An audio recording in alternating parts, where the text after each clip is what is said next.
Hello and welcome to what is virtually the end of the panto. And sorry there's not been as many videos as I promised, but it's just been too busy. But someone did ask a question in a couple of the videos. This stage manager's desk appeared, and Patrick, our DSM, who runs the shows every night, presses buttons, talks into microphones, makes the things happen. And someone said, how does he do that? So I thought, well, what I'll do is I'll take one of the scenes in the show. In actual fact, it's the first bit in Act 2 of the panto.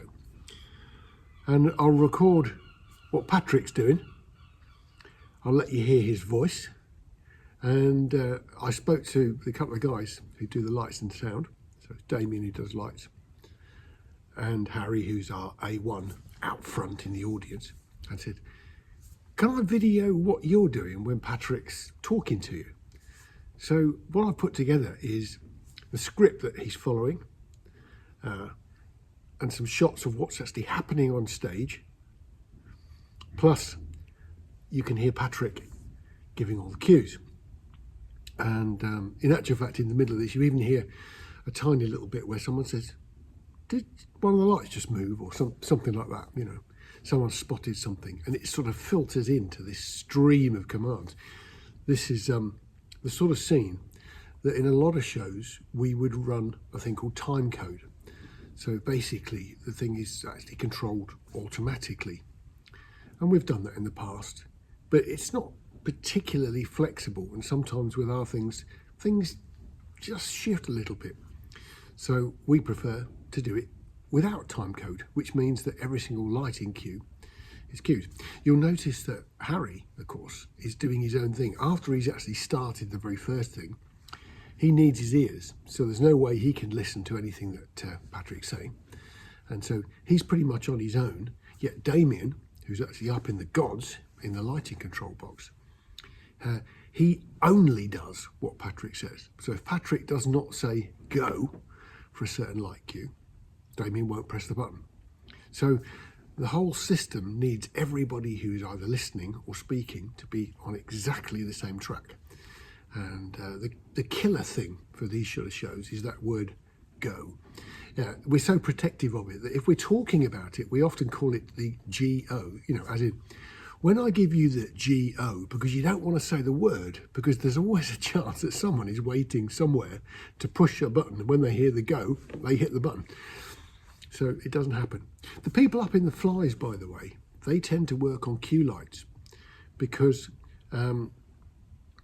it's easier for them if they've got both hands full, heaving ropes, taking the brakes off, things like that, to actually follow cue lights, which they can see at a distance, rather than have to have a headset on and possibly miss what the other guy on the fly gallery is doing. I mean, if someone was saying, stop, don't do it, if they've got headsets on, they can't hear that sort of stuff. So although they do wear headsets at the start of the show, quite a few people in these shows will take them off for the show and rely on other sorts of message. Either text, we can send text messages on a screen to sound from stage and vice versa. We've got cue lights that go up to the flies. We're speaking to other people, and the vast majority of the stage crew here are wearing radio headsets so they can walk about.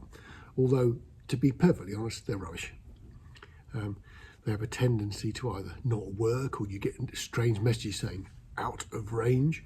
And the ones we're using here at the moment, every now and again, they sort of seem to produce a whistle when people turn the mics off, which is a bit of a pain. But it's a big, complicated affair. So what you're going to see in this video is what the audience can see, the sound people, the light people, and you'll hear Patrick's voice. And I've separated it so you can hear his voice on one speaker or headphone, and you can hear the show audio on the other one. And one of the interesting things when we did it was the Jolene, who's the Captain Hook in this show, she's never heard what goes on when she performs, and she thought it was quite intriguing that, you know, she only sees the bit when she's on stage singing and dancing, and she wasn't aware at all of the complete chaos that goes on in people's ears, making her scene look really good. So it's quite an interesting thing for everybody. So that's what you're going to see today, and you've got the entire first number. Thank you, LXQ127 in the house lights.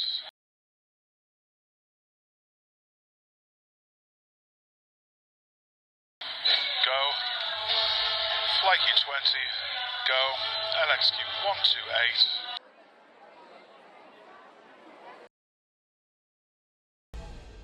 Go. Flight 21. Go. LXQ129. Go. LXQ130. Go. LXQ131. Go. LXQ132. Go. LXQ133. Go.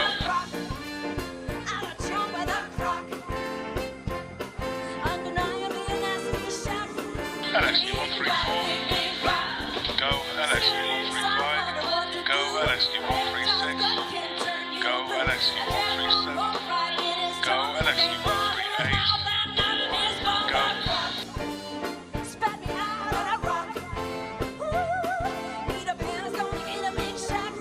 LXQ139. Go.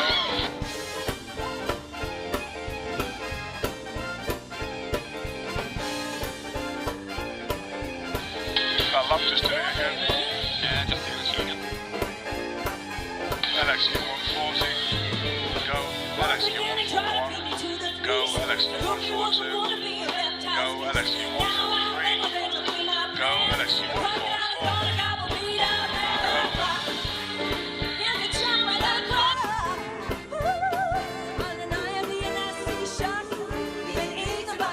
LXQ145, go.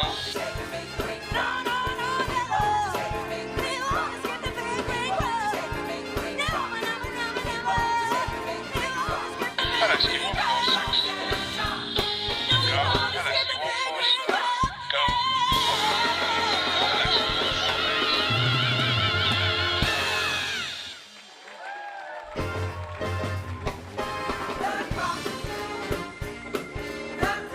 LXQ149.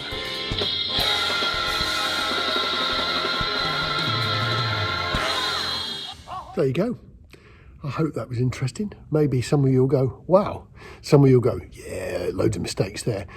To be honest, there weren't. It went quite well. And usually does, I have to say. We're on now show 70 something.